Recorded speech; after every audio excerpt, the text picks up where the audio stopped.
Thank you everyone for coming. Good afternoon. So this is our FAS webinar. It's going to be a panel with Jane Cooper and also Jambo Fraser. I'm going to introduce both of speakers soon, and I'll be acting as a moderator today. I'll make my best effort to keep an eye on the chat and all of that. So yeah, let's start. Just let me know if it's moved. Can you see that? All right, perfect. So before we dive into this discussion, I'll introduce my esteemed panelists here today. So I'll start with Osla. Osla works as an agricultural consultant for SAC Consulting up in Shetland. Her primary specializations are in food and drink, rural tourism development, and business diversification. She's worked in Italy for 17 years, so I imagine your Italian is magnificent. As an intercultural business development consultant and technical translator there. So over the past year, she's helped a different type of businesses, particularly small and medium enterprises, agritourism businesses, and wine producers to access and establish in foreign markets. She's also a qualified sommelier, nice, and has a keen interest in the use of quality assurance and provenance marketing as tools to drive sustainability and rural development. So since moving back from Italy to Shetland, she's been working with a regional food group, a tourist development agency, before joining SAC Consulting. Great overview. And we also have Jane Cooper with us after a hectic week. So she grew up in north of Warwickshire. I don't know if I'm pronouncing that correctly. Probably not. And learned to knit when she was very young. In 2010, Jane met Sue Blacker of the Natural Fiber Company, who wanted to get British wool into the 2012 Olympic and Paralympic Games. So Woolsack was born. In 2013, Jane and her husband, Paul, moved to Orkney and got their first Boreray ship. And in 2017, Jane discovered that she was the custodian of the last remnants of the lost flock of Boreray sheep. We will hear about later today. So in September 2021, Orkney Boreray ship mutton became Scotland's second slow food international presidium. And there are now 8 flocks of this type of breed in Orkney. And then a little bit about myself. So I am Luisa Riasco Skype. I am a consultant as SAC Consulting. So I'm a food and enterprise consultant. And I specialize in supporting food and drink businesses, promoting resilient community development. But I focus a lot on environmental, social, and economic sustainability. So I try to support and participate in those projects. So that's the reason why I wanted to deliver this webinar about asking these experts a bit more about food heritage and food biodiversity. So I'll just set the scene here, a brief introduction to this topic, which is something that I'm really passionate about.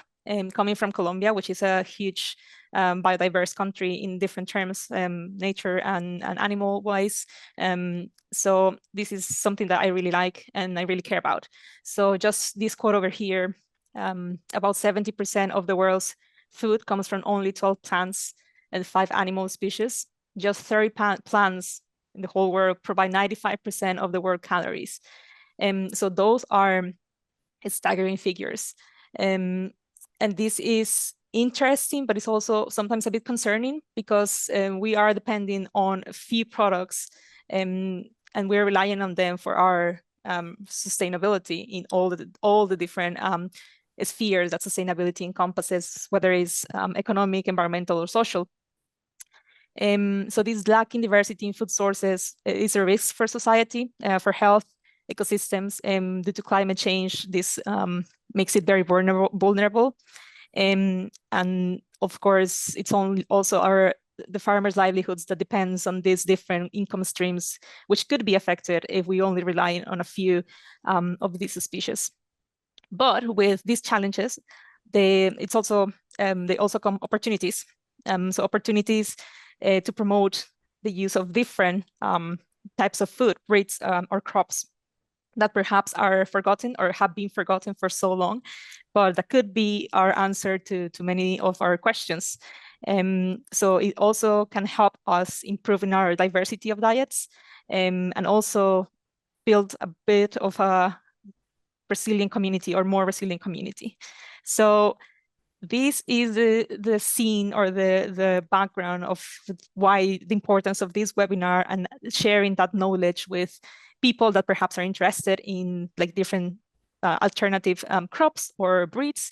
But it's also about creating that network of peer-to-peer learning and exchange, knowledge exchange.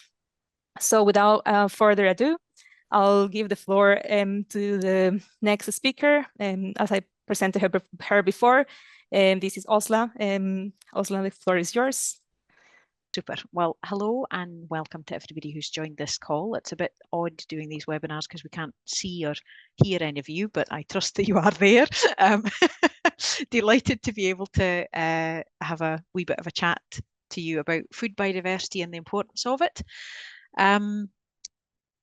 I, as Louisa said, lived and worked for many years in Italy, and I'm just kind of readjusting to being back in the UK. And one of the major things that has changed for me is just everybody's approach to food and how we consider food here. One of the things that I would start the conversation with is just thinking about biodiversity and reframing that conversation. I think very often when we talk about biodiversity, the majority of people think about wildlife, they think about flowers and birds and nature around us. We're not really used to thinking about biodiversity in terms of food biodiversity, but it's fundamentally important, as Louise already touched on.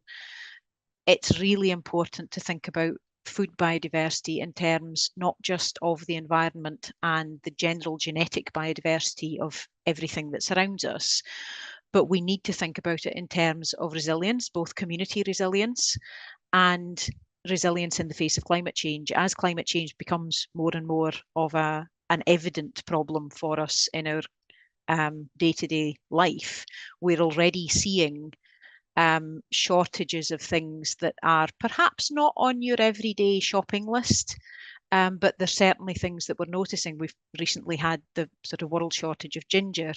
We've got problems with olive oil, with the olive crop having failed 3 or 4 years consecutively across large areas of Europe, never mind outside of Europe. And those are early indicators really of what is coming at us in terms of what's happening with the changes we're seeing in our climates, and we desperately need to preserve that biodiversity in our food chain in order to make sure that we have lower yield, slower maturing, more resistant, more resilient varieties that we can turn to when the varieties that we are now used to depending on so much don't deliver what we've been used to having them deliver. We're going to need to be able to pivot and to find food sources where we haven't previously sought them. And if we've lost that biodiversity, that's going to be really critical for us.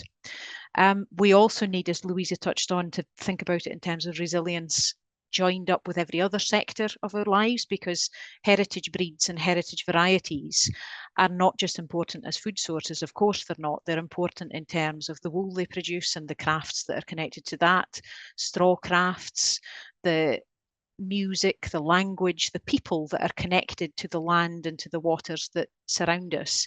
And that all feeds into how resilient and thriving rural communities are. I think joined up thinking is incredibly important in any community, but that becomes fundamental when you're talking about remoter, more rural communities. Thirdly, the thing that is evident to us all, we're seeing more and more people who are intolerant to wheat, intolerant to lactose, having more and more allergies. This is not something that is just that we're noticing it more. It is actually an epidemic of intolerances and allergies that's coming from the fact that we're depending on so very few substances for our diet. And those are just some of the kind of lighter effects of it. If you look at studies that are investigating human fertility, and some of the more serious effects that our very limited and very highly processed diet has on our health, it's actually quite terrifying. And that biodiversity, again, is really important to make sure that we are able to live healthy lives. There's no point in medicine advancing if we're not actually giving our bodies the basic building blocks that we need to have a healthy, happy body and mind. And finally, and most importantly, biodiversity is incredibly important because we enjoy it. We love food, and the quality and the flavour profile and the texture profile that you get from heritage breeds and varieties is, of course, completely different from some of the processed and more intensively produced, genetically selected varieties that we're heavily dependent on in our food system. Now, that leads me on to talking a little bit about what we have. And yes, we need to value it and preserve it, but we also need to be a little bit aware of what we have already lost. And some of the things that we've lost are some of the heritage varieties and breeds that have already gone. I mean, as Jane will talk to you about, she has almost resuscitated a heritage breed, and that's brilliant. But there are lots of heritage breeds and varieties that are already gone, and they serve as a warning to us to look at what we still have and what we still need to work very hard to preserve. I would argue that we've also lost a lot of pride and knowledge. There are historical reasons for that. Obviously, after the Second World War, people were very fed up with Woolton pie and marrow jam and all of the bland things we'd been able to eat while we weren't able to access the spices and exotic fruits and things that we'd become used to over several hundred years. The rationing after the war was much more serious as it was even during the war. And on the back of that, you had these waves of the first Commonwealth migrants coming to the UK and bringing their cuisines and cultures with them. And it was all really colourful and vibrant and tasty. And during that process, we have somehow completely lost our pride and knowledge of our own culinary history. And that is something that if we are to preserve our heritage breeds and varieties, we need to work on getting that back. A large piece of preserving food biodiversity is enhancing people's knowledge and pride in it. And that knowledge is partly a knowledge of what we have, but it's also a knowledge of what quality feels, looks, and tastes like. Because the majority of us now are shopping predominantly in supermarkets in large multiples, and they are largely price driven. So very often what we're getting on our plates does not provide us with a varied experience, which gives us the quality markers which we need in order to be able to recognize quality. An example of that would be, for those of you who can remember going into, or still do go into, a decent butcher's and what that smells like, and the feel of good meat when you buy it in a decent butcher's compared to something that you're buying wrapped in a wee plastic tray that has no smell and very often has very little taste. Very often, some of the meats that you'll be buying in supermarket chains, you might be struggling to tell if it's beef or lamb, never mind what type of lamb it is and where it's been bred and what it's been fed on. We've also lost access to a lot of that. Access, again, in Italy, to street markets, to butchers, to bakers. It's all very much still alive and kicking, and people will support the local shops. Here we've created a system where a large number of people in our society can only really afford to shop from supermarkets, and they may not have access to a local baker, they may not have access to a local butcher, they may not have access to a local fishmonger, they will almost certainly not have access to a local cheesemonger. Very unlikely that there are many greengrocers still existing in a lot of towns and even some cities in the UK. We've allowed that to happen, but it doesn't mean that we can't turn that around. The other thing that's fundamental to recognise is that a lot of the reason that this is happening is because people are time poor. We go to the supermarket and I'm horrified at the number of processed and pre-prepared things, and that you can buy hard-boiled eggs that are already shelled and then wrapped in plastic, and it's flabbergasting. But there are practical reasons why people are choosing to do that. They are spending so much of their time now working. And we don't have a society that allows for a household to support itself on one salary. So a lot of that domestic invisible work that went on before just isn't, people don't have the time for it. So it's being outsourced to corporations, which is an incredibly dangerous thing to do given its social and cultural and health value. What I would talk about next is just some of those differences. What were the things that I noticed in Italy that were very, very different? Italy is a country that you all know, and probably many of you love Italian food. I think people generally recognize that Italian cuisine is one of the most famous and most renowned in the world. But we perhaps don't stop and think about why we feel like that. What is it that makes Italy stand out, and what is it that makes Italy tick?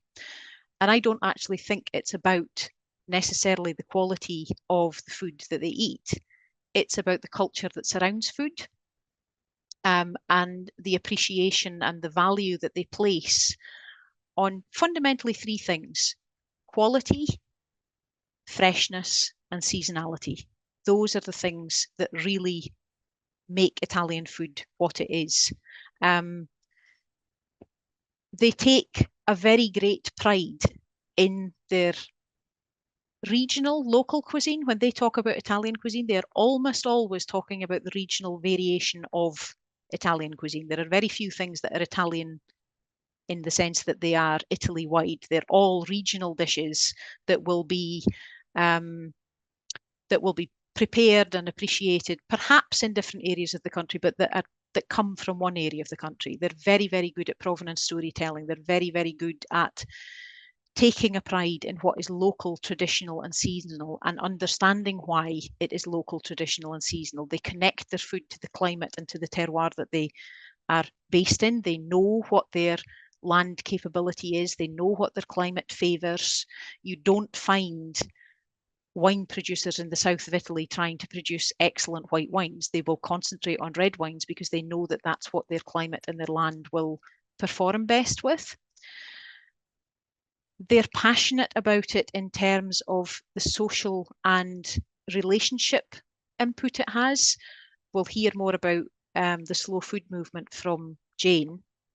But important to remember that the slow food movement was founded and started in Italy, and it started because of sheer horror at a McDonald's opening on the Spanish Steps in Rome, and people being really worried that actually this march of fast food and convenience food was going to erode not only food traditions, but it was going to erode the social value of those food traditions. It's still a very, very family-based culture around food. People do sit down, they sit down for lunch, everything stops for a couple of hours over lunchtime.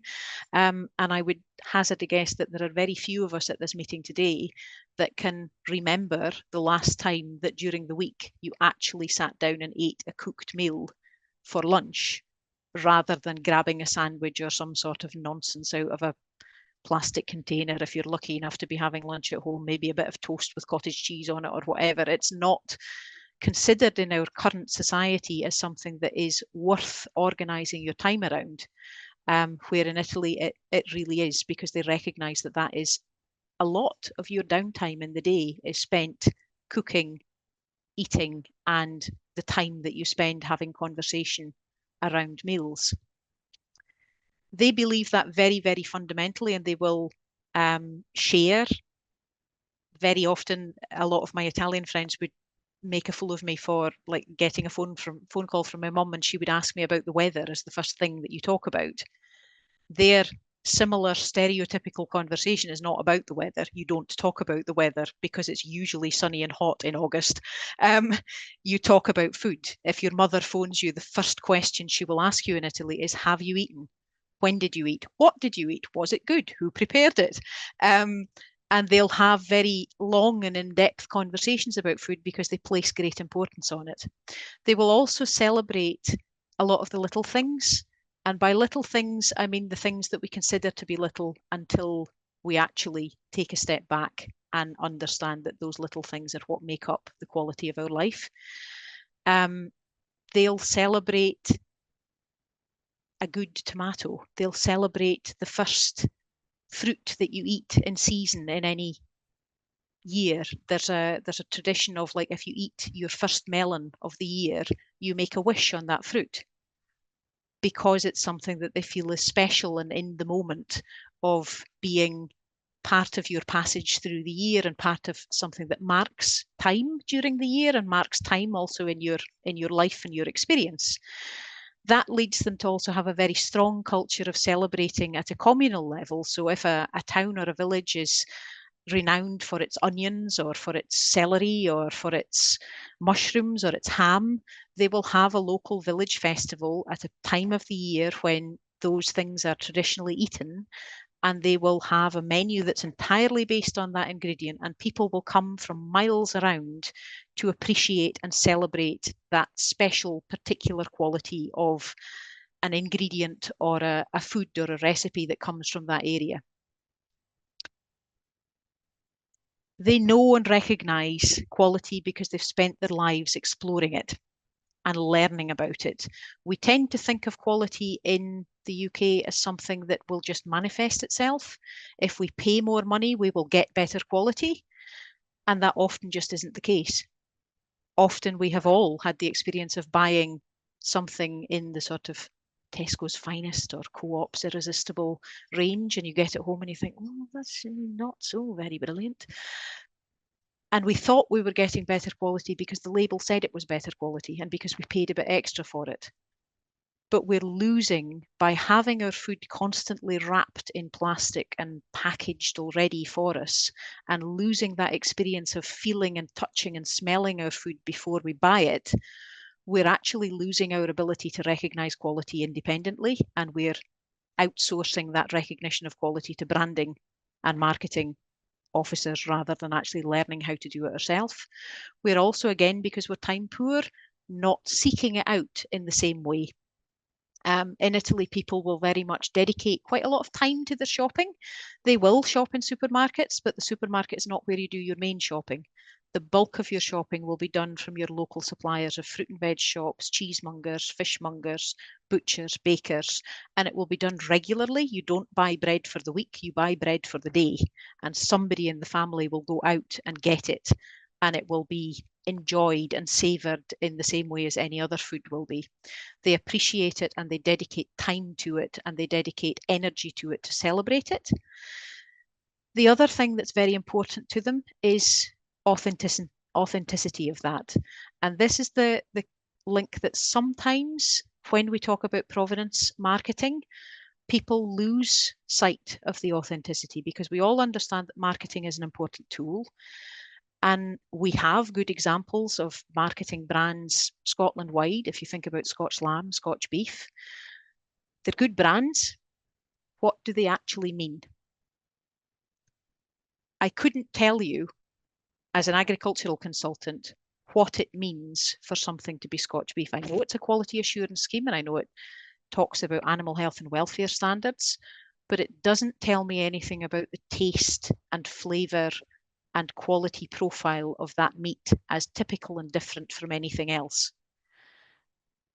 In Italy, they think about authenticity in the sense of the typical and unique characteristics of that particular version of a food or drink. That doesn't mean we need to think about quality in terms of good, better, and best, and it's just a sliding scale up and down. It's a scale that has sideways as well, that you can have equally good olives from Gaete in the south and you can have olives from Umbria in the centre, and they're not better than each other, they're just different types of olives. And what they're looking for is authenticity in the expression of that particular ingredient or foodstuff in its regional uniqueness. They are very good at owning, and here I've written this down because I think it's really important to focus on it, owning both the simplicity and the complexity of doing what you do really well. I think very often in Britain we get more bogged down as a culture. This is a sweeping generalization, but as a culture, we get bogged down in sort of thinking that we have to do everything. and we have to offer a really wide menu and a variety of things. No, just pare it right back.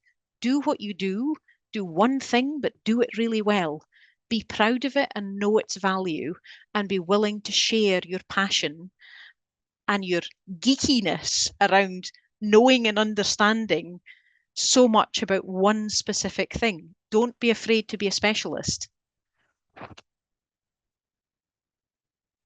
The other thing that makes their marketing work is the fact that they are very collaborative in their marketing efforts for Italian foods. You may not have noticed it, but a lot of the things that you know and love of Italian foods, of mozzarella and gorgonzola and lots of the different Italian cheeses, Parmigiano Reggiano, a lot of the different Italian wines that you know and love, of Chianti or Brunello or any of the famous dishes that you know, almost all of them will have a collective consortium which is there to protect and promote that food. Here I've just given you a few examples. There's a consortium for the protection of Vitellone Bianco dell'Appennino Centrale, which is the breed, the Marchigiana, Romagnola and Chianina breeds, and they are used for the Fiorentina steak that you may have tasted if you've ever been to Florence. Fantastic T-bone steak, but it can only be made from those breeds, and they are very ferocious in their pride and their protection and their celebration of that. A couple of other examples I've given there to you is the Parmigiano Reggiano, which if you pay attention, next time you're in the supermarket and you buy a wee bag or block of Parmesan, you will see, if it's proper Parmesan, you will see that label on it. Because if it does not have that mark on it, it is not Parmigiano Reggiano. And they will have an inspectorate who go out and they will actually inspect invoices in companies that say that they are selling dishes or products that contain that. They will actually go and ask, look, can I see your invoices, because I need to know if you're actually selling proper Parmesan or if it's just a pale imitation. Strada dell'Olio DOP Umbria it's a kind of a tourism / producers trail of extra virgin olive oils in Umbria. Most regions in Italy will have something similar. It may not be for olive oil, but it may be for wine. But lots of other regions also have their olive oil trails, which kind of take you on a guided visitor or consumer experience of visiting different oil presses and buying their wares and comparing and contrasting and finding out which one you like best. And there's a lot of time and effort that is spent both from the producer's point of view and from a visitor or a consumer's point of view in learning about food and sharing that knowledge. They understand very well that competition is not a zero-sum game. Again, something that we are perhaps not particularly good at. We think about business in terms of I win, you lose. Instead, if we collaborate well together, you can have healthy competition within a collaborative structure where we all win more because we're working together. They understand the importance of a collective identity. If you don't have a collective identity and you don't have a strong and loud voice to promote your product, you risk being lost in the crowd. And that's why they have all of these consortiums that are there to protect and promote and celebrate unique, typical products. They know that underlying that quality mark or consortium, there has to be knowledge and there has to be respect for the product itself. Where we sometimes fall down, and I'll talk about an example in a wee moment, is we understand that provenance marketing is a strong tool.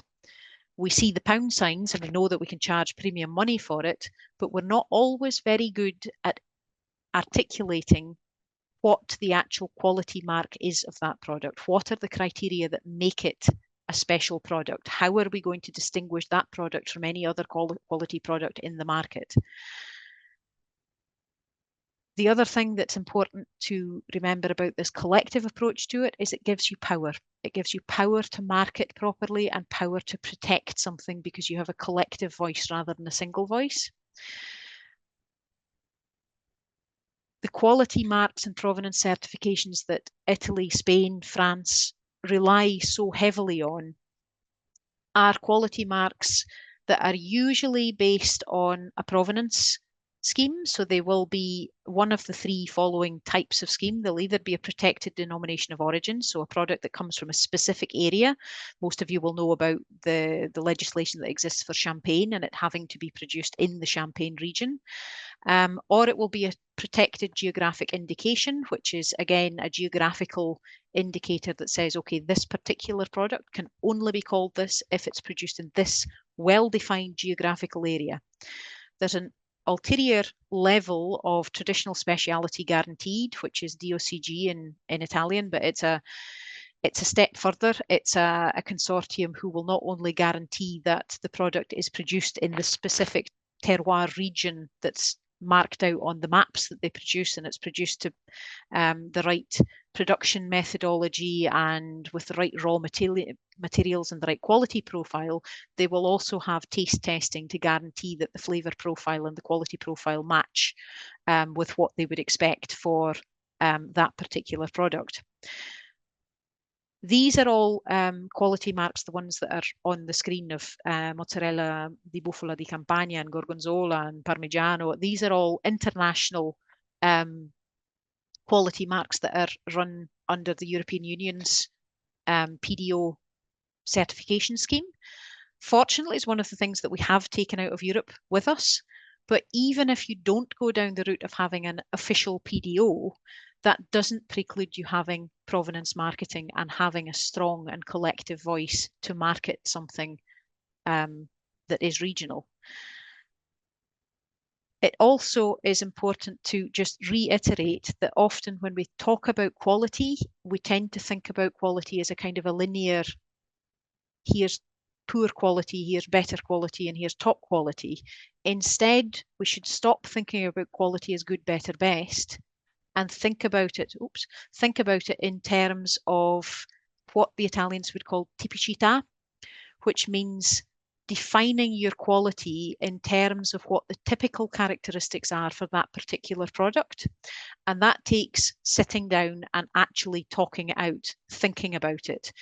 You need to, if you're going to go down the route of provenance marketing, it's really fundamental to actually articulate and explicitly define what your qualitative and geographical identity are, what makes it special. Then once you've identified it, it's much easier to protect it and celebrate it and promote it. And it's also easier to charge a premium for it.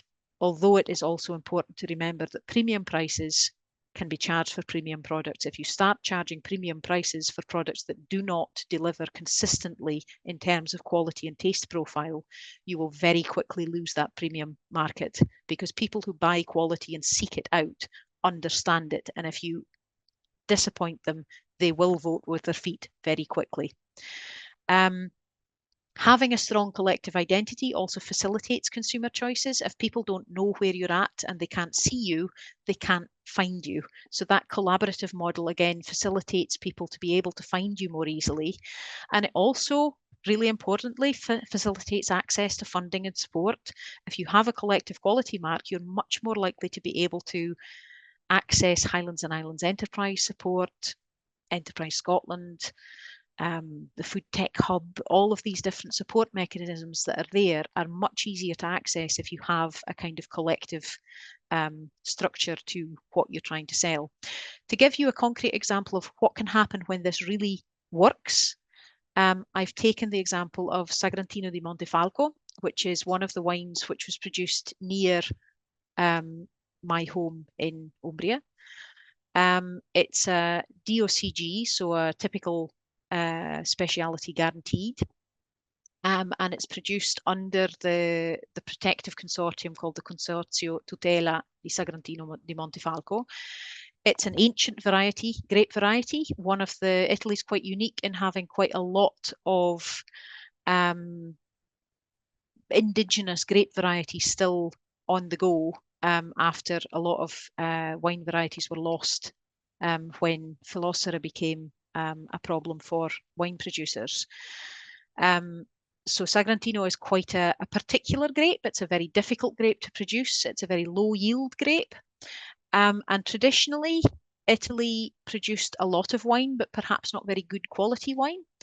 In the last 20 or so years, they've gone through a complete revolution where people have actually started understanding and knowing better what they're drinking and what they're producing in Italy. And that's partly been driven by their Italian Association for Sommelier, which when I say I'm a qualified sommelier, I'm not saying I'm a wine expert and I know from a glance what wine is good wine and what wine is not good wine. I've gone through a course which the Italian Association for Sommelier set up in order to educate the consumer.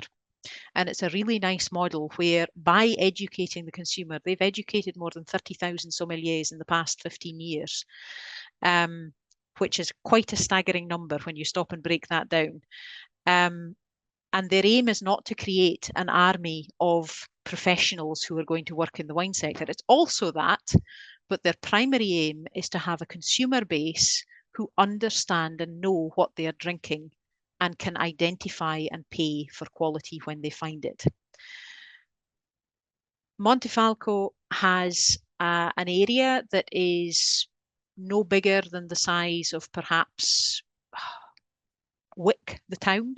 It's a small geographical area. In Shetland terms, it's the size of Bur. It's a tiny area, about 15 kilometres long and maybe 7 or 8 wide.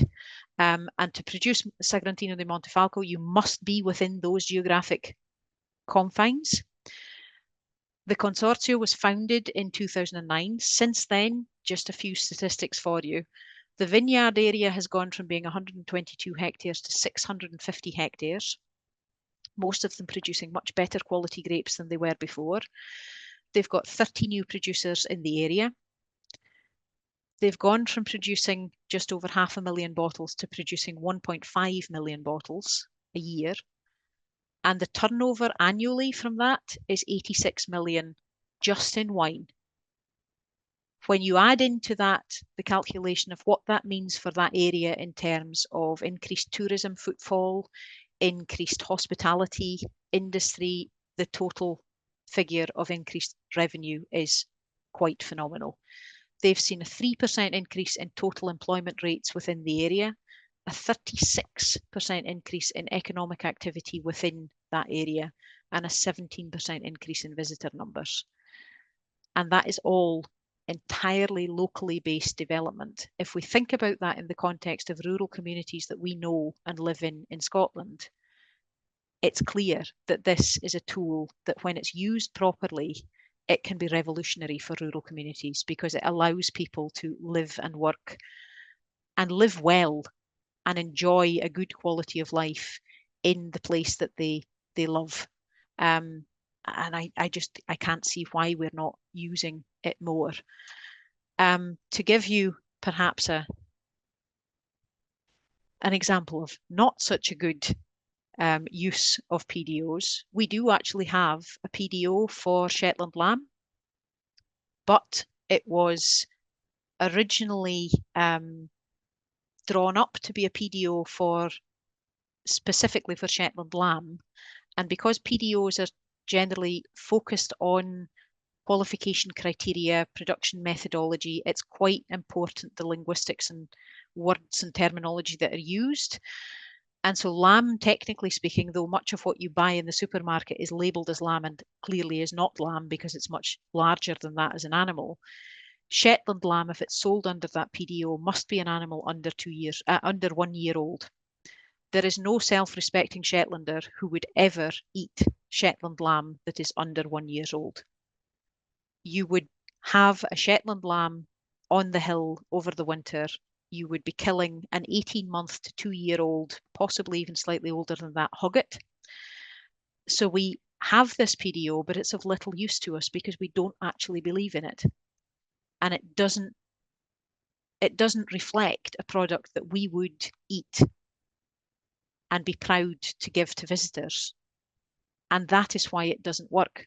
There are very, very few producers that would ever think of using that PDO because it's not a product that we would sell.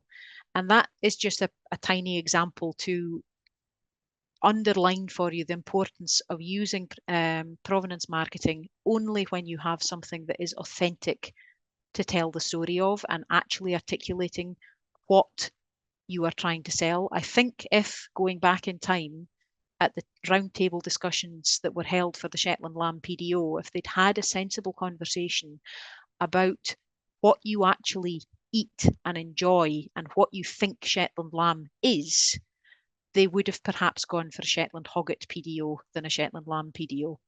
Hopefully we'll be able to fix that. And if there are any of you on the call who would like to help fix that, then that would be great. And on that lammy note, I will finish there and pass you over to Jane. But thank you very much for listening, and hopefully you'll have lots of questions. And if you don't, then please do feel to get in touch through my email anytime if you'd like to ask questions. Thanks. Perfect. That's amazing. Thank you so much, Osla, for that presentation. Like, definitely lots of food for thought. And we're gonna go to our next panelist, and then afterwards we are gonna host a little panel session. We have some interesting conversations going on the chat, and like 1 or 2 questions already. So we'll get to those as soon as Jane finishes her presentation. So let's go. I'm gonna share this screen again. And I'm gonna, just let me know when you can see that. Perfect. So I'll give the floor to Jane now. Hi. Yes, so I'm in Orkney. I guess I'm not a new entrant anymore. We're now in our 11th year, and I never intended to be a farmer. When we moved up here, my husband got a job at the Balfour Hospital, and I was a spinner and weaver and knitter and totally crazy about wool. So we thought, oh, we'll buy a house with a field, and I'll keep a tiny flock of spinners' sheep, a spinner's flock of wethers, of course, because they give the most consistent and best quality of fleece throughout their entire lives. That all went a bit wrong when we ended up with a house with 25 acres. And when we drove down to Clactol, on the west coast of the Highlands in Assynt, to pick up our 5 Boreray wether lambs, one of them was too good to castrate. So with a fertile ram and 25 acres, I guess the rest is inevitable. Boreray are actually the UK's rarest breed of sheep. They were found, they are still as a feral flock in St Kilda on the island of Boreray. And at the time we started with Boreray sheep, there were fewer than 300 breeding ewes outside St Kilda. The population on Boreray is about 400. So we, I just sort of kept them, and we started breeding them and thought, what do we do now? And then in 2017, we looked at the provenance of our particular flock, which had always been known as the lost flock, because it had never been bought within the Rare Breed Survival Trust registration scheme.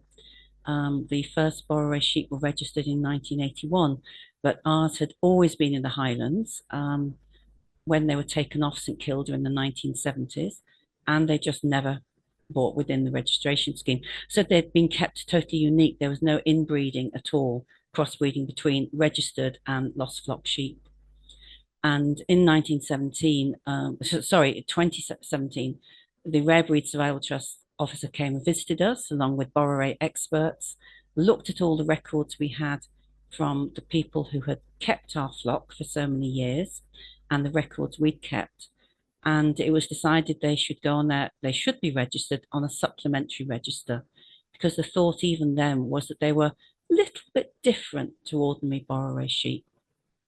At that point, because of things that had happened with the flock we'd gotten from, I had the only lost flock sheep of known provenance.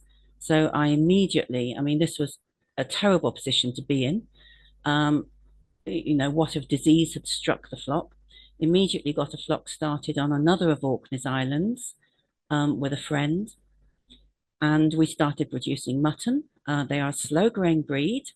They don't reach their full size until 3 years of age. And mutton, you get a much better depth of flavour. And that was all fine. Orkney had an abattoir until it didn't in 2018, when it suddenly closed, and we were left with, what do we do now? Along came and Wendy Barry, my I called her.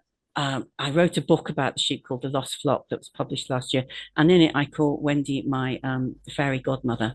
So anyone thinking of producing any food of any sort in Scotland, you need to get in touch with Wendy Barry, look at her Scottish Food Guide, which is online, and she is also hugely important in the Slow Food International movement, and she maintains Scotland's Slow Food Arc of Taste, and this is a listing of all the authentic heritage foods in Scotland that are being produced sustainably or with high welfare for livestock or high environmental standards for any of the crops or market gardening people do.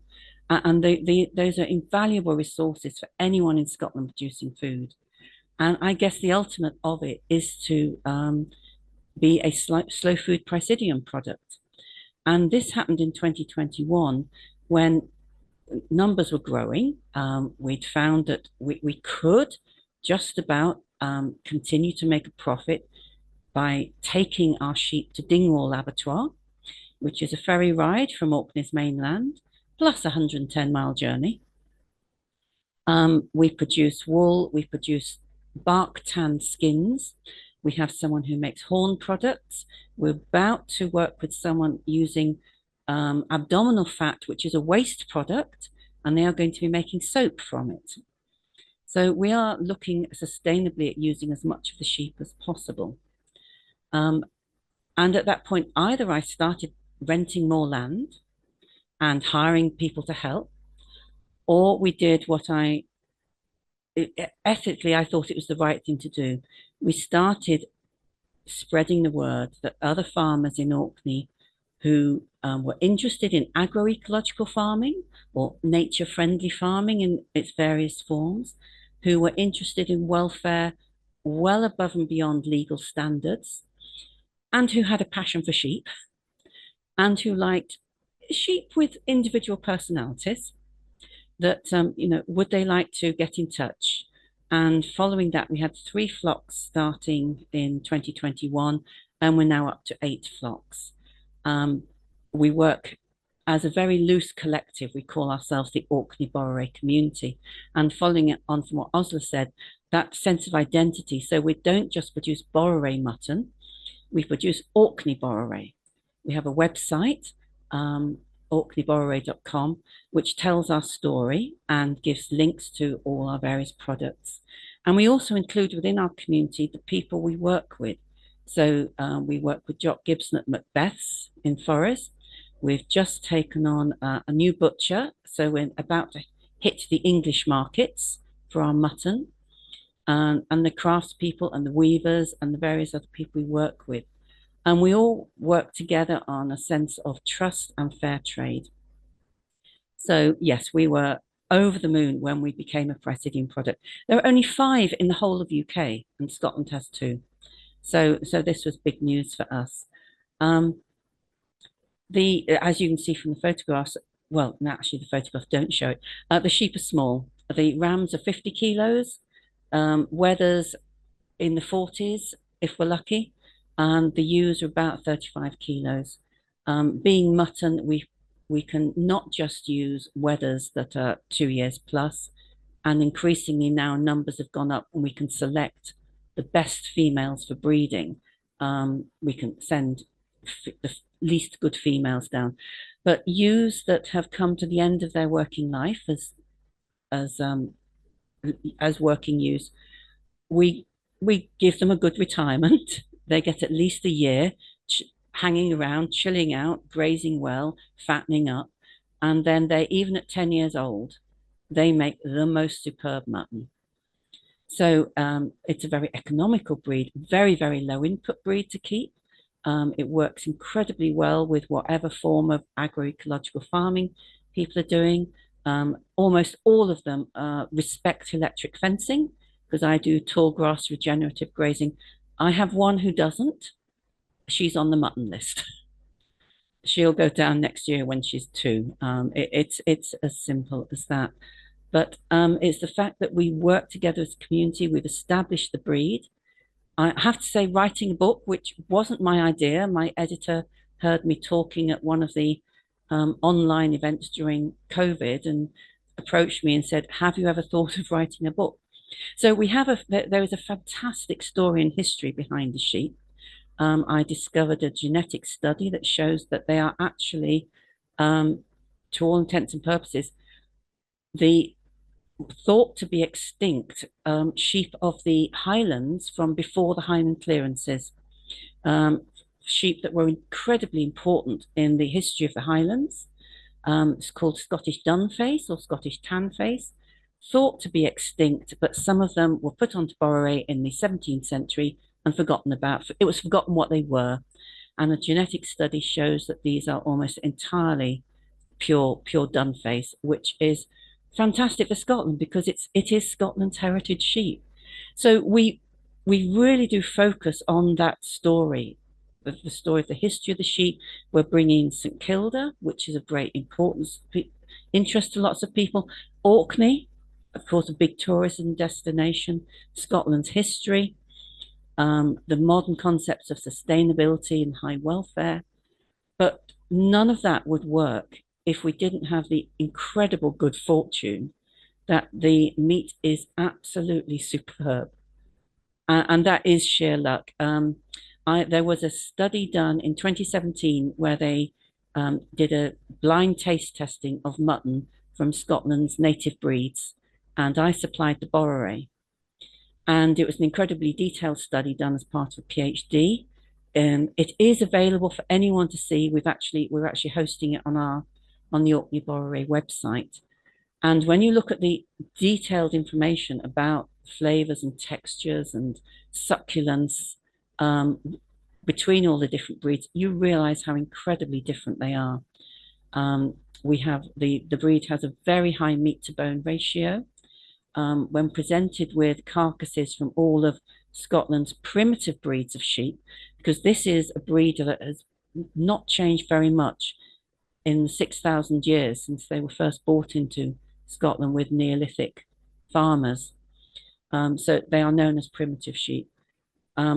When the butchers were given carcasses from the UK's 7 breeds of primitive sheep, they plumped straight away for the Boreray, describing it as a butcher's carcass because of the appearance of the meat and the meat to bone ratio. So we have a lot of luck there.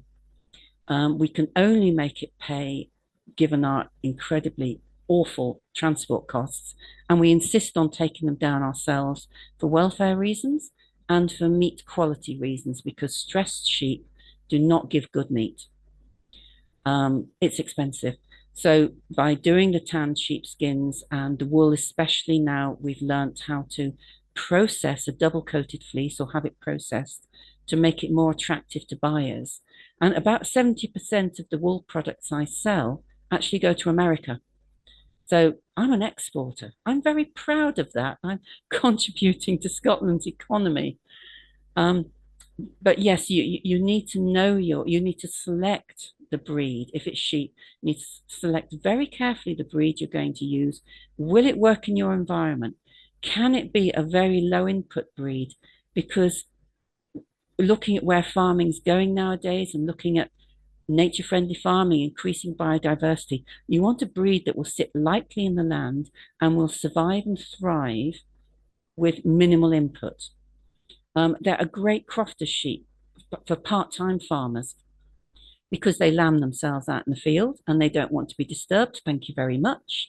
All of my ewes this year lambed themselves outside, twins and singles, and I didn't need to touch any of them. And they've all been very good mothers. If a sheep is not a good mother, she goes on the mutton list. And also any female offspring she has, I don't want them either. So we are selecting for what is minimal input in terms of what they're fed on, their environment, and time. Because I think more and more very small scale farmers and crofters, as is traditional in Scottish crofting, farming is not their only occupation. We have many other occupations, and you need the sheep to be able to fit in with that in a way that does not compromise their welfare. So yeah, you can tell I am totally passionate about my sheep, and I hope this comes across to our customers. We look very closely.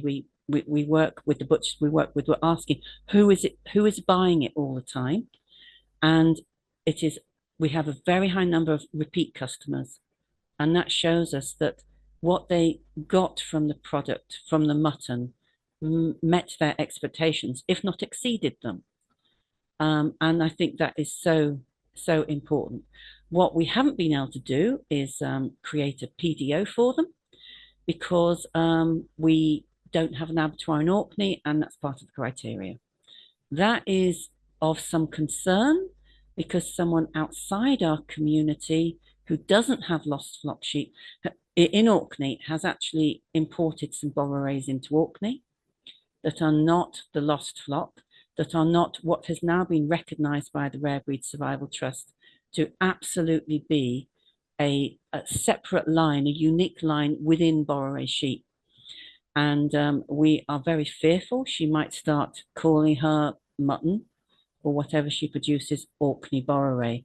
And at the moment, we have no protection apart from, I guess, being in the slow food arc. I think if that were to happen, we would go immediately get in touch with Slow Food and say, our products are Pricidium. This one isn't. What do we do? But yes, it is a great shame that lack of an abattoir in Orkney means we cannot get that legal protection for our brand. And I do spend a lot of time on social media promoting our sheep, what's going on. We've just taken yesterday a group down to Dingwall. That's why there's bags under my eyes. It's a sort of 18-hour day for the adults. For the people involved, the sheep, it's just a 7-hour day. But yeah, it is a concern. But yes, but we're very proud of what we produce, and to discover that actually by chance, and modern genetics has shown what we are working with is Scotland's original heritage sheep, which is yeah, it's great. It's a great story for Scotland. Oh, thank you so much, Jane. Yeah, it's fantastic to hear these stories, especially, yeah, like as you said, like by pure chance, how you come across like something so unique and magnificent, that is helping also your community, but it's also, yeah, like providing different like streams of income and different activities for the community as well. So that's incredible. And yeah, I was so passionate when I was researching this topic, just to pick the speakers I wanted. I was like, oh, this is incredible. This is something I want to hear more about, and I think people should know about. So thank you so much for your presentation. Thank you. And so I've listed, I think if it's possible, I think this is going to be, these slides are going to be shared after this webinar. So I got like some useful resources there in case people want to know more about the things that we talked about. So there's like some articles, there's also a link to the book, to Jane's book. There's also an article I wrote with one of my colleagues talking about food biodiversity, just taking stories from all over the world. As I said, I'm from Colombia, so we also have different stories around like crops that are genetically diverse, but sometimes because of mainstreaming and capitalism, they go kind of like not extinct, but they get overlooked.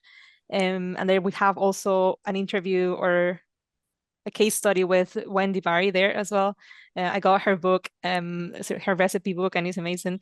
I've tried a few of the recipes, but I wish I try more. And some fast links here too.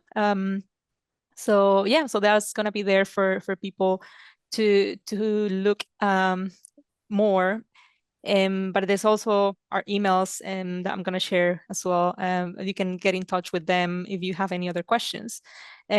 So now, I was keeping an eye on the chat, so there was like a very good comments here. So one of the questions, I'm going to start with this one. It's a bit general. So in terms of like food biodiversity that is not only for humans but also for animals, so what is being done to ensure that animals eat a natural variety of food, and one food does not provide like necessarily like all the nutrients. So how do you feel about that? How do you feel about the like animals' diets now?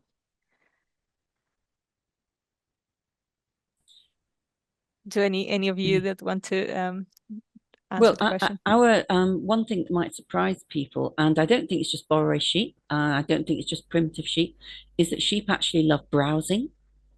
So given a chance, they will eat trees and shrubs. And it can be an important part of their diet because trees sequester all sorts of minerals.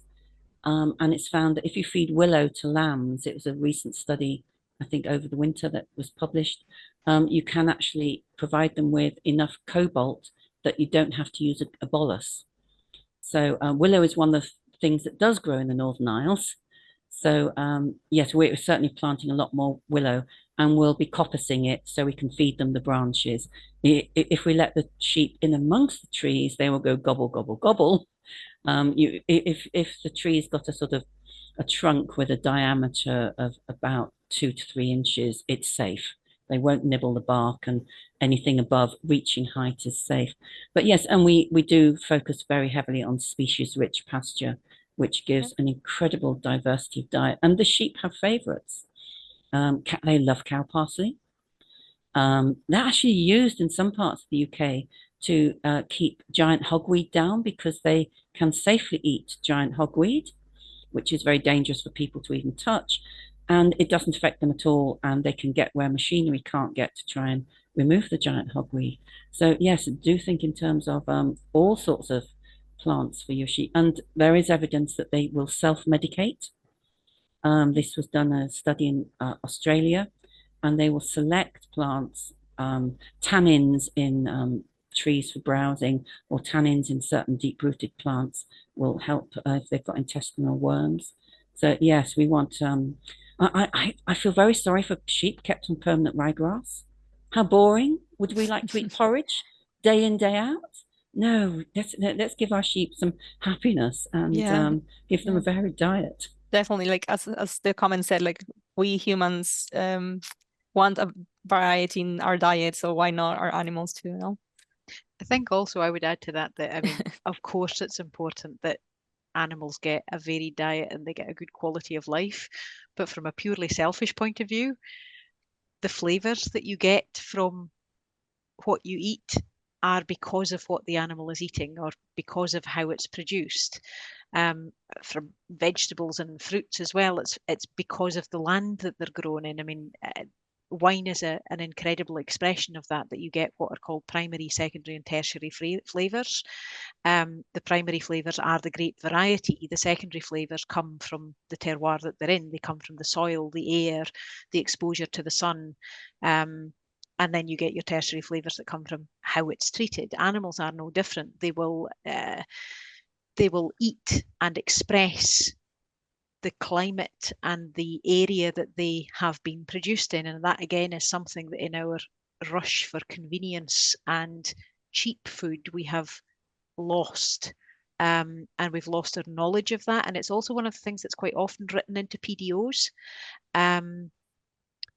For example, going back to Parmesan again, Parmigiano Reggiano must be produced from the milk of a specific cow breed, and they must be grazed on mountain pasture in the summer months, and that has a very strong effect on the flavour of the milk and the chemical makeup of the milk, the fat content, the protein content that then goes into the cheese.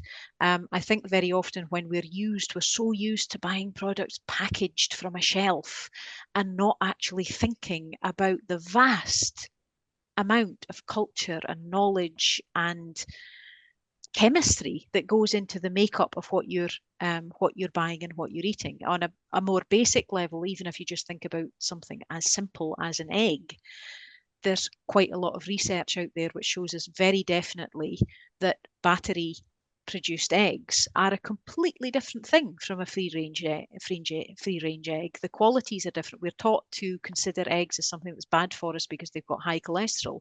Well, they've only got high cholesterol if the chicken is living on a diet that's not actually designed for it. If it's out picking about in the grass and it's eating insects and it's eating greenery and getting a wide variety of different plants and insects into its diet, actually eggs are incredibly good for us and they don't contain a lot of cholesterol.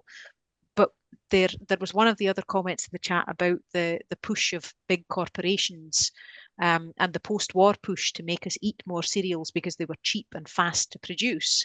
We're still living that hangover. We're still being trained to eat food that is actually nutritionally very poor, but very heavy in calories. And we're doing the same to our animals. And if we are to be serious about approaching climate change from a more pragmatic point of view, we need to be addressing all of those food chain issues of making sure that actually we think more carefully about biodiversity at every single level. Yeah, perfect. Thank you so much both for that answer. I'm going to read another one here. I'm going to read it from the chat literally. So it says, so one of the key issues coming out of all of this discussion is good quality means higher prices, which put the products out of range for many people.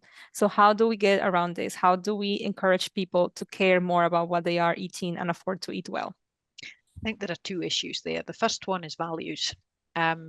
Because while I completely get it, there are people who cannot afford to buy decent food at the prices that currently we have it, but there are an awful lot of people who can easily afford to buy decent food, but they are choosing to spend their money on fast fashion or a better mobile phone or more holidays in the year. And I think it's about educating people around the value of food, not just as a fuel to keep going, but as a social and community-based activity. It's not just about eating, it's about preparing, it's about producing, it's about enjoying, it's about discussing, and it's something that adds so much value to our lives in so many different ways if we approach it in a much more healthy way. And it would deal with an awful lot of the health concerns that we have around allergies and intolerances. It would deal with a lot of the health concerns we have around eating disorders. Our relationship with food and what we eat is incredibly important as part of our 360 rounded experience as human beings. We eat 3 times a day. Some people might eat less often, some people eat more often, but essentially the message is you spend quite a lot of time doing this. Should we perhaps think about looking at how to do it well?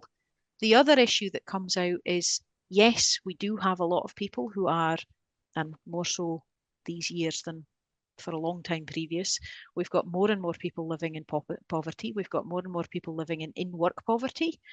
You do not solve the fact that people can't afford to eat by making food cheaper. This is the mistake we've been making since after the war. After the war, there was a perfectly legitimate reason for the globe to think, right, how do we feed people cheaply? We're not in that position anymore. We're in a position where we need to be focusing on the health benefits of eating healthily. And I think we need to reframe the conversation. You don't make food cheaper so that people can afford it. You pay people more so that they can afford to buy food. Unless people are earning a living wage from what they are doing as a job, then it's a conversation that's going nowhere. We can't just make things cheaper and cheaper and cheaper because people don't have money. We have to give them more money so that they can live well.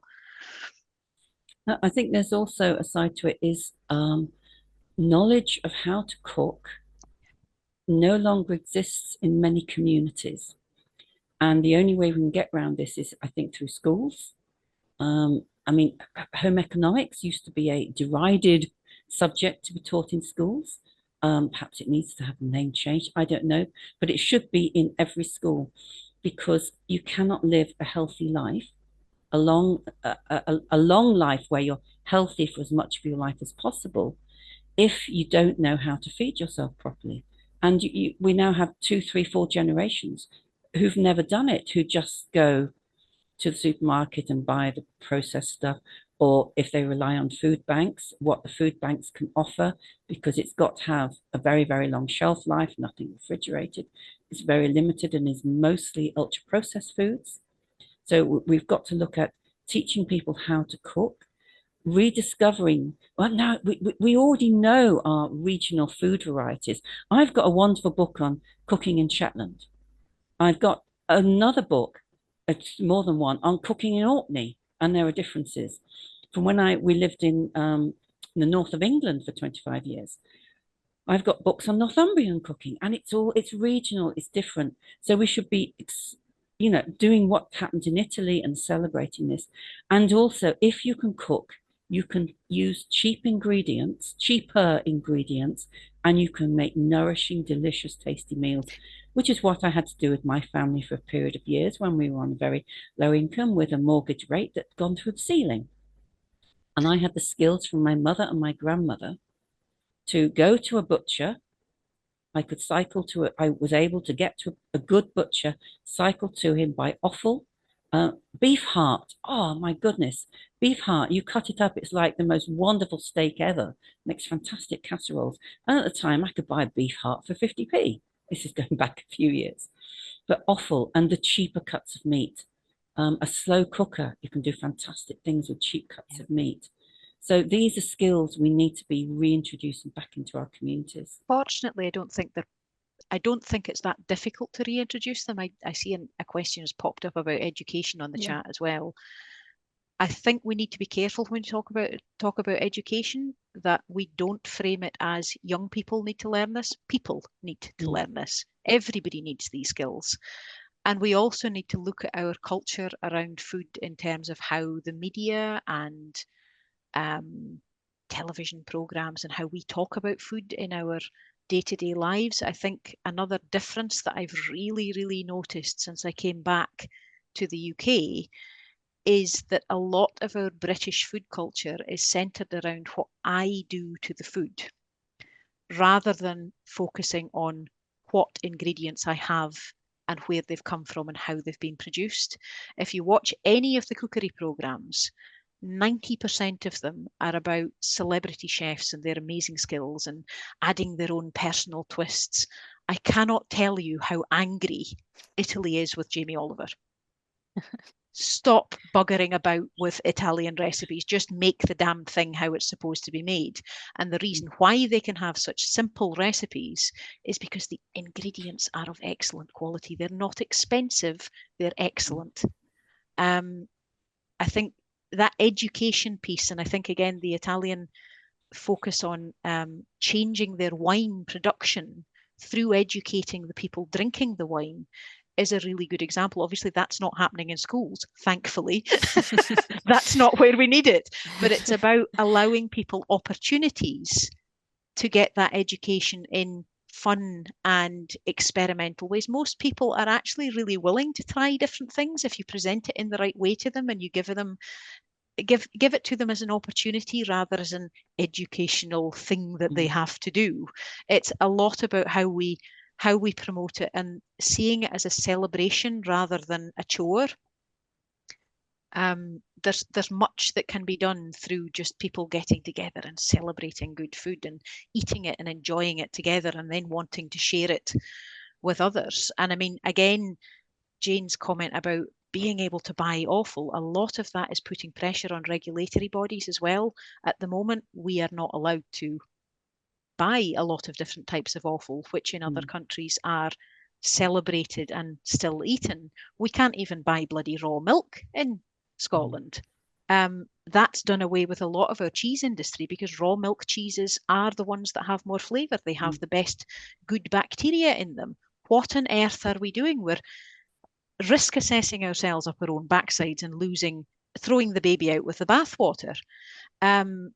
A lot of that has to be revisited. It can be revisited, it'll take time, but it also takes a groundswell of people just saying, this is not sensible. Why are we doing this?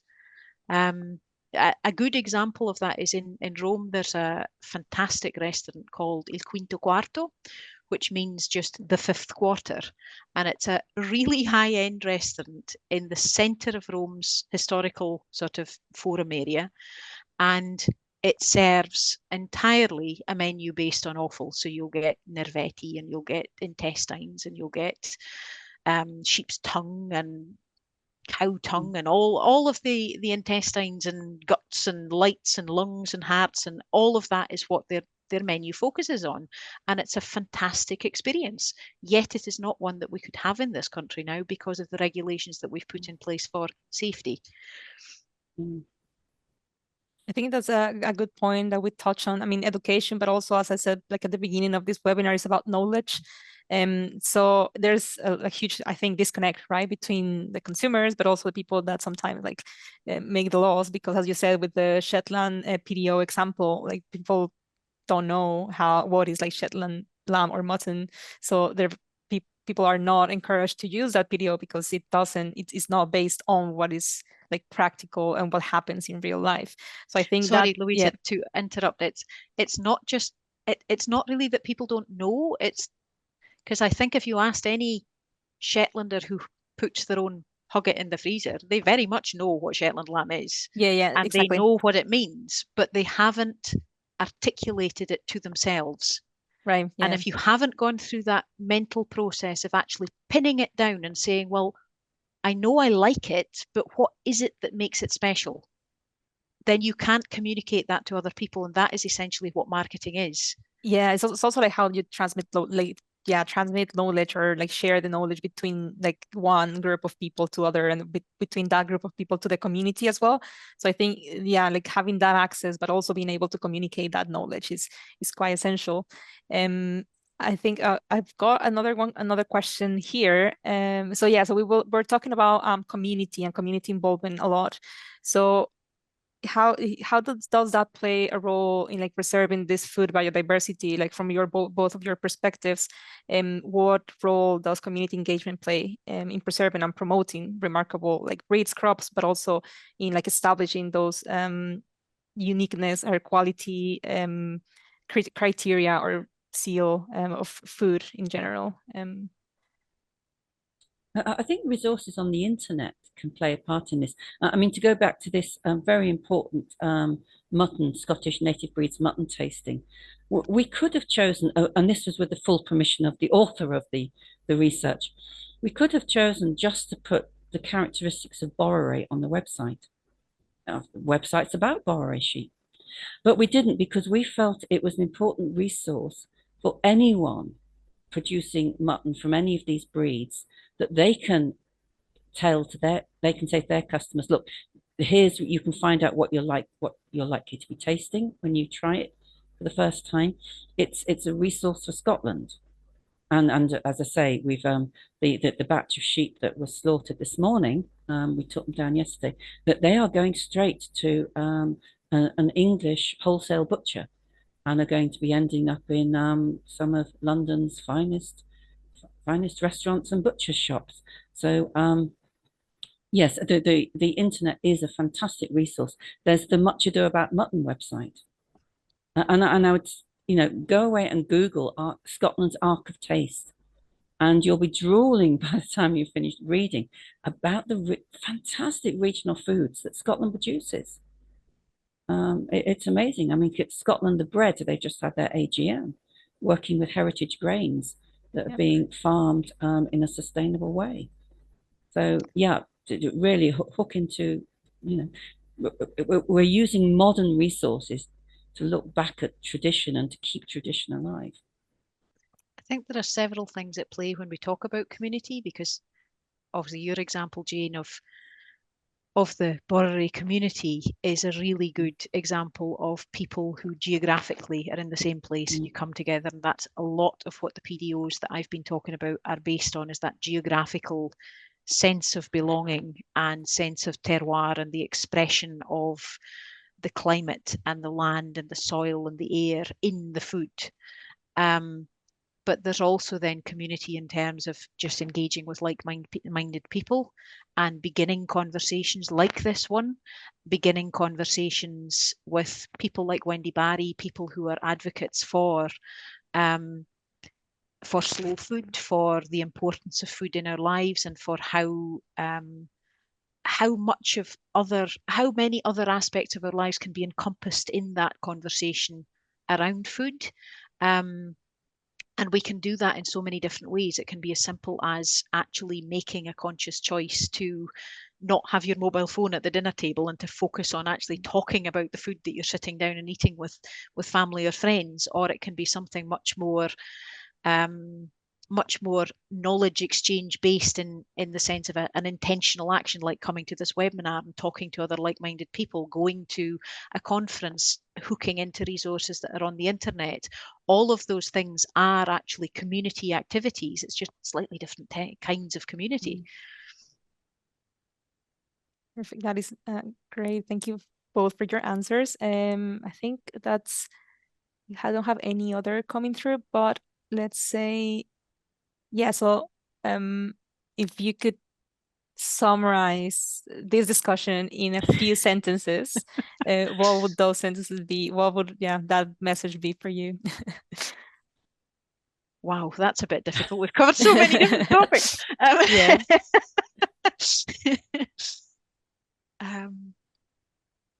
I'm going to put biodiversity in as if we were doing one of these word cloud things, I'd like biodiversity to be big and in the middle. Or just diversity. Biodiversity, because we are producing food within a climate where we must increase the natural biodiversity and the biodiversity within the soil biome. That is so important for our environment and for our health. So, but also being part of a community where we've got different people from so many different backgrounds working together to produce one product, mutton, one primary product, mutton. The diversity within our community and the different ideas people have, and that's such a beneficial thing. I do not like software stuff. I really do not like this stuff I cannot see. But we have other members of the community who are comfortable. So I might give him the copy and the images and he'll put it on the website. So so this brings us back into the community. So biodiversity and community. So you're not alone. You're part of a community and probably part of different communities at the same time. The farmers in your area, the island where you live, or the area of the country where you live, the community of other people with perhaps your particular breed of sheep, the community of people who've been outside Shetland, who have been gifted proper, authentic Shetland kale seeds. Now that's a community perhaps you didn't know about, because Shetland kale is quite unique. So I'll put that out as my summary. That's really good. Thank you so much, Jane. I really like that. But yeah, diversity. It's an interesting word that I can apply for multiple things, and you just summarize it perfectly. Thank you. I think maybe my takeaway from it would be I think we're more likely to make good progress towards preserving the biodiversity that we still have if we approach it from the point of view of positive action and celebrating what we do have. It's important to be mindful of what we have lost and how we've lost it, because that shines a light on the ways that we can counteract that and save what we have and celebrate what we have. And I think the important thing that each and every one of us can do in our everyday lives is to make sure that we intentionally choose to do that with what we eat and what we consume. And that's not just what we eat, but it's also what we wear, how we choose to decorate our homes, the knickknacks that we choose to have around us. That sort of connection between land and craft and food and people, everything is so interconnected that every small action that we do of choosing to buy a handmade product, choosing to support a local butcher and buy local meats, choosing to not buy everything at the supermarket and to go the extra mile to find and buy local fruit and vegetables when you can, forage what you can. And another bugbear I have with British food culture is this idea of foraging being some sort of mystic witchcraft kind of thing where you have to be an expert in everything. You don't have to be an expert in everything. You just have to choose one thing and just do it. Go and pick nettles and make nettle soup. Go and pick sorrel. It's a weed in most places. There's lots of things that we can do in our everyday lives that will enrich us as people and also help to preserve that biodiversity in our food just by introducing a few extra bits and pieces that maybe we have on our doorsteps. We don't necessarily even have to spend anything on it. Going back to the issue of people not being able to afford it, sorry, Yeah. but you can find Mm. nettles somewhere, no matter how poor you are. Well, one of the things that happened in Orkney during COVID, when everything locked down, was that while the supermarkets were giving you a 6-week delay before you could get delivery, our local shops came to the fore, and they all started doing deliveries immediately, because of course there were people who couldn't leave their houses for Yeah. health reasons, and that has carried on. So even if you live in a remote part of Orkney, rural, chances are you can get a delivery. And I think this is, when you look back at Victorian times, everything was delivered. Absolutely everything was delivered. And we lived in a Victorian house down in England, and we've got photographs of the street where you see the delivery boys. And perhaps this is something we need to get back to in some way, to bring food to the people, the sort of food that people want and need, bring it to them if they are unable to get to where they can buy it. Definitely. I think that's, yeah, like rethinking that whole like way of approaching like supply chains. It's important, I think, in this context. And yeah, I think you're totally right. Like bringing closer consumers and like all the different people to the source, you know, to where the things are produced, not only like geographically or like place, but also like understanding how it is produced, you know, and just understanding what are the nutrients, what are the different things that make that particular food different from others. I think that's also that, yeah, like rethinking about the whole, like how the supply chain is approached. And I really like one thing that you kind of like both touched on, but I think also said something like do what you do, do one thing, but do it well. So I think that's like with both of your presentations, I think that's something that's like it can be highlighted, because as you said, Jane, you have your community, but like some people are specializing in one thing, some on another thing, and doesn't like make it less. And on the contrary, it makes it like a bit more like strong, you know, like stronger in the sense that, yeah, like you have a community that supports that development and that progress. And same happens with like all the different, for example, PDOs that you showed us, the wine one, which is like people being able to live their lives in their community, doing one thing they like. So I think that's amazing. I think that's there's definitely like lots of different things that we can talk about and discuss. This is a great topic. And if, yeah, I think if people want to know more or want to ask you more questions, I think I'm gonna also add to the presentation your emails, if that's okay, so they can reach out to you, because this is a fantastic topic. And yeah, I think it's so nice that we had our people here attending and engaged for an hour and a half, which is always great. And the questions making such great comments and asking such great questions. I've been sort of glancing at the chat. There's some really great comments from people. Yeah, the engagement has been really good. And yeah, thank you so much for coming. Thanks everyone. And yeah, have a good Friday afternoon and a good weekend. Have some rest as well. Thanks to everyone for coming and taking part.